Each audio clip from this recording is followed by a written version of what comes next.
Assalamualaikum, salam sehat buat semua. Apa kabar anak-anak ibu? Hari ini kita akan membahas tentang media pembelajaran sistem reproduksi pada tumbuhan. Selamat menyaksikan. Kalian masih ingat bahwa kita telah membahas tentang tujuan dari reproduksi pada pembahasan sebelumnya? Siapa yang masih ingat? Ya, betul.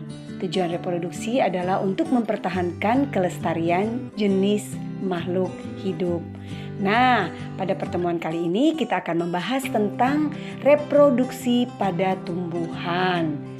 Reproduksi tumbuhan terbagi menjadi dua, secara vegetatif dan secara generatif. Apa itu vegetatif? Adalah perkembangbiakan tanpa adanya peleburan sel kelamin jantan dan sel kelamin betina. Sering disebut dengan perkembangbiakan secara tak kawin atau secara aseksual, karena hanya melibatkan satu induk saja. Kemudian perkembangbiakan yang kedua adalah perkembangbiakan secara generatif. Perkembangbiakan ini terjadi melalui peleburan antara sel kelamin jantan dan sel kelamin betina. Sering disebut dengan perkembangbiakan secara kawin atau secara seksual. Pada tumbuhan dilakukan melalui proses yang disebut penyerbukan dan pembuahan. Yuk, kita bahas dulu ya tentang perkembangbiakan secara vegetatif. Nah, anak-anak ibu, perkembangbiakan secara vegetatif terbagi menjadi dua. Yang pertama, perkembangbiakan vegetatif alami, dan yang kedua adalah perkembangbiakan vegetatif buatan. Apa ya perbedaannya? Perkembangbiakan secara alami itu adalah tanpa campur tangan manusia. Ya, kita lihat berikut contoh-contohnya. Yang pertama, spora. Contoh pada tumbuhan paku dan lumut. Kemudian yang kedua, tunas. Itu contohnya pada pisang, bambu, tebu, sosor bebek. Tunas ini juga ada tunas akar, tunas batang, dan dibedakan juga dengan yang disebut tunas daun. Yang ketiga, umbi akar. Kita lihat, contohnya adalah singkong, wortel, lobak. Yang keempat adalah umbi batang. Bedakan ya antara umbi akar dengan umbi batang. Kalau umbi batang ini sebagian besar di dalam umbi ini berisi cadangan makanan buat tanaman tersebut. Contohnya talas, ubi jalar, kentang. Berikutnya adalah umbi lapis. Kita lihat contohnya. Bawang merah, bawang putih, tumbuhan bakung, tumbuhan tulip. Nah, kita lihat. Berikutnya adalah rizoma atau rizom. Nah, bedakan di sini rizoma ya, adalah batang yang menjalar di dalam permukaan tanah. Contohnya jahe, lengkuas, bunga dahlia. Dan yang terakhir yang disebut dengan geragih atau sering disebut dengan stolon. Nah, untuk membedakannya dengan rizoma, kalau tadi di rizoma itu adalah batang yang menjalar di dalam permukaan tanah. Nah, untuk geragi atau stolon adalah batang yang menjalar di atas permukaan tanah. Bedakan ya. Contohnya rumput teki, stroberi, eceng gondok, tumbuhan pegagan.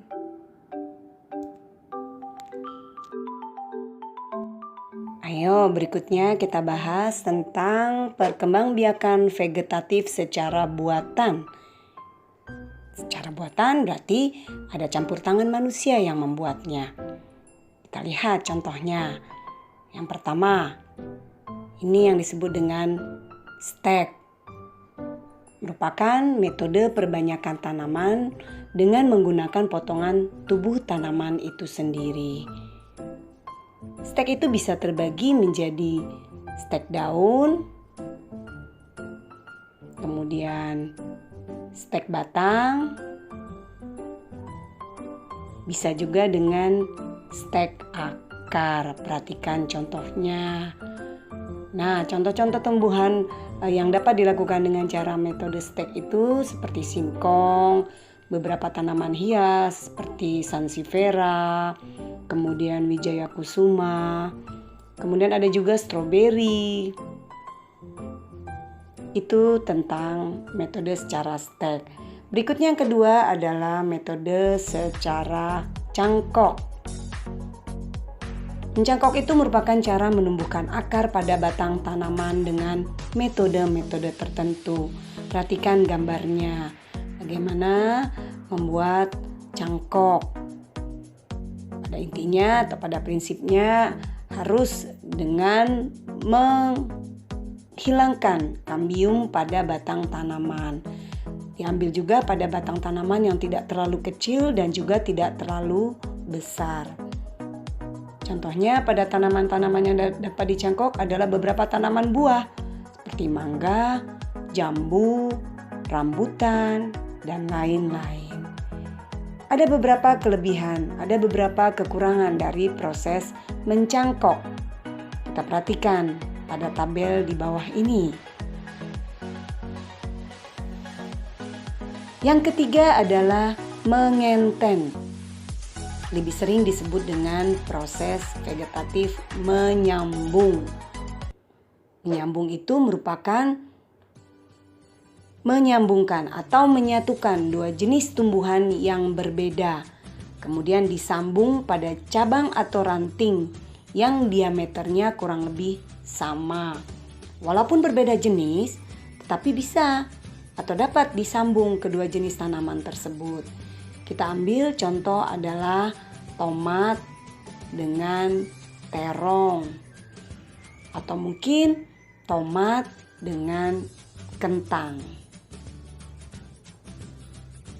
Yang keempat adalah teknik vegetatif buatan yang disebut dengan okulasi. Okulasi sering disebut dengan menempel. Antara lain dengan menempel mata tunas tanaman tertentu yang berbeda, ya, kemudian ditempelkan pada tanaman lain. Perhatikan pada contohnya.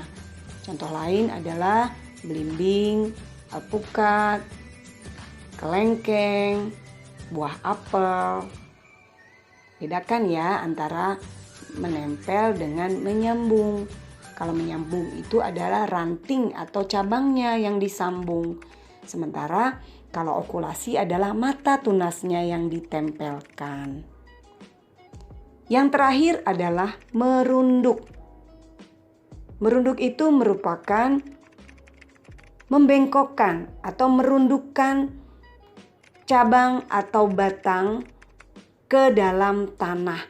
Kemudian ditimbun dengan tanah sampai tumbuh perakaran yang kuat. Setelah tumbuh perakaran yang kuat, kemudian dipotong dan dipindahkan ke media yang lain. Contoh dari merunduk adalah sirih, alamanda, kemudian bunga melati. Nah, anak-anak ibu, setelah kita membahas dan mengupas habis tentang perkembangbiakan secara vegetatif, berikutnya kita akan membahas tentang perkembangbiakan secara generatif. Kita bahas yang pertama adalah perkembangbiakan pada tumbuhan biji tertutup atau lebih sering dikenal dengan istilah angiospermae.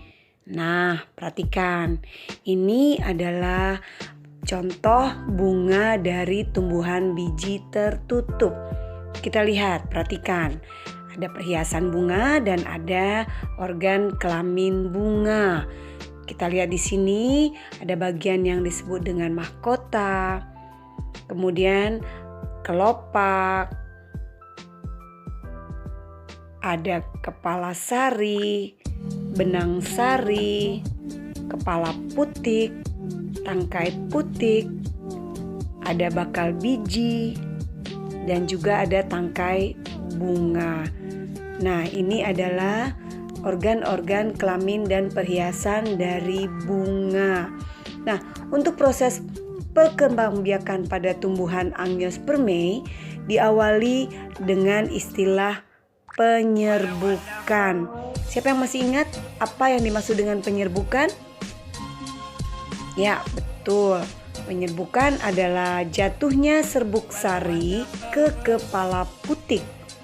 Ya, di mana serbuk sari ini adalah sebagai kelamin jantan, kemudian kepala putik adalah sebagai kelamin betina. Pada tumbuhan biji tertutup atau Angiospermae, pembuahannya disebut dengan pembuahan ganda. Ya, nanti kita bahas berikutnya, ada juga yang disebut dengan pembuahan tunggal. Kita bahas pada pembuahan ganda tumbuhan biji tertutup atau Angiospermae. Kalian perhatikan pada gambar? Ya, apabila serbuk sari jatuh ke kepala putik, maka serbuk sari akan melekat. Serbuk sari kemudian tumbuh menjadi buluh serbuk sari, yang di dalamnya ada satu inti vegetatif, perhatikan pada gambar, dan 2 inti generatif. Tahap berikutnya, buluh serbuk sari akan menuju ruang bakal biji dengan inti vegetatif yang paling depan ya, sebagai penunjuk jalan. Setelah sampai serbuk sari di dalam bakal biji, inti vegetatif ini akan mati. Tahap berikutnya, inti generatif 1 akan membuahi ovum untuk menghasilkan zigot. Sedangkan pada inti generatif 2 akan membuahi inti kandung lembaga sekunder yang berguna untuk menghasilkan cadangan makanan atau endosperma bagi calon individu baru. Karena pembuahan yang terjadi 2 kali itulah sehingga pembuahan pada tumbuhan biji tertutup atau Angiospermae disebut sebagai pembuahan ganda. Berikutnya kamu bisa lihat, ini gambar siklus hidup dari tumbuhan Angiospermae atau tumbuhan biji tertutup. Penyerbukan ada 2 macam, berdasarkan asal serbuk sari dan berdasarkan perantara. Untuk penyerbukan yang berasal dari serbuk sari ada 4.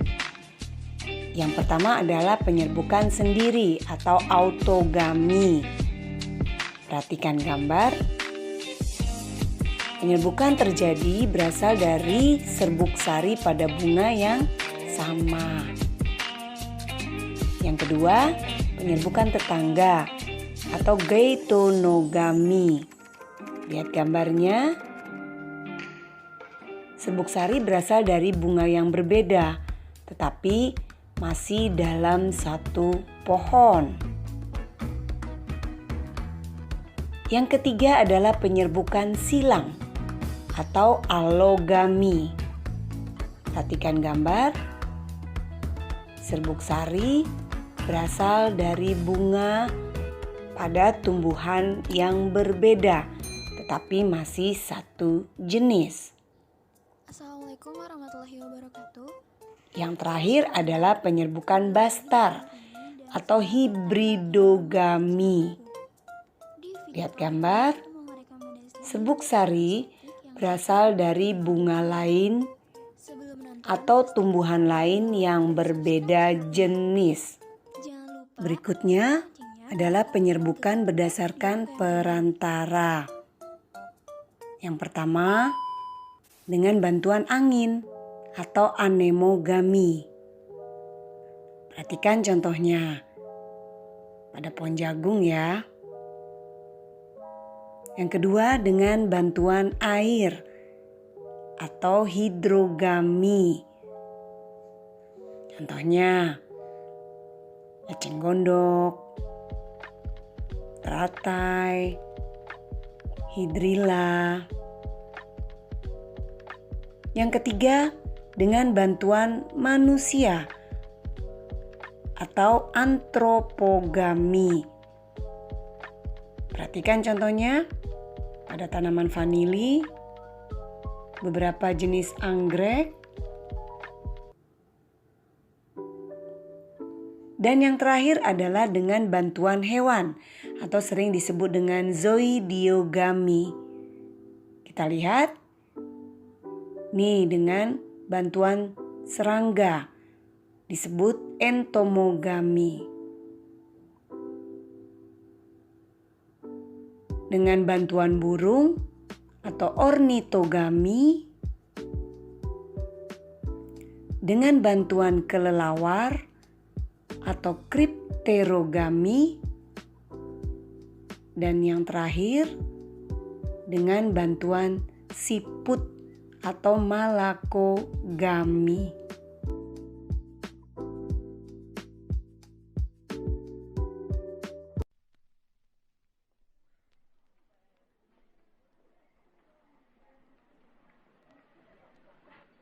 Berikutnya kita akan membahas perkembangan pada tumbuhan biji terbuka atau biasa yang disebut dengan gimnospermae.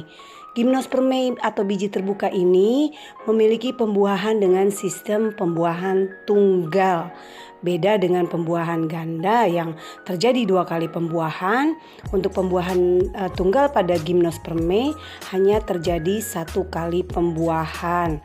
Kita lihat ini pada bunga tumbuhan gimnospermae yang lebih sering dikenal dengan istilah konus atau proses yang terjadi adalah seperti pada gambar kamu perhatikan. Serbuk sari akan jatuh pada strobilus betina dan ditarik masuk ke dalam ruang bakal biji. Serbuk sari akan membentuk tabung serbuk sari yang berfungsi membuka jalan menuju sel telur. Sel sperma dari serbuk sari akan membuahi sel telur dan terjadi pembuahan menghasilkan zigot. Pembuahan panda pinus itulah makanya disebut pembuahan tunggal karena hanya terjadi 1 kali pembuahan. Nah, kalian bedakan ya pada gambar perbedaan antara pembuahan tunggal dengan pembuahan ganda.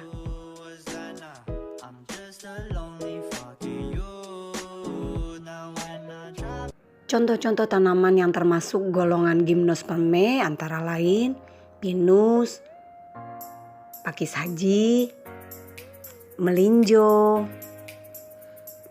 Demikianlah pembahasan kita tentang sistem reproduksi pada tumbuhan. Semoga bermanfaat buat kita semua. Sampai bertemu pada media pembelajaran berikutnya. Salam sehat buat kita semua. Assalamualaikum.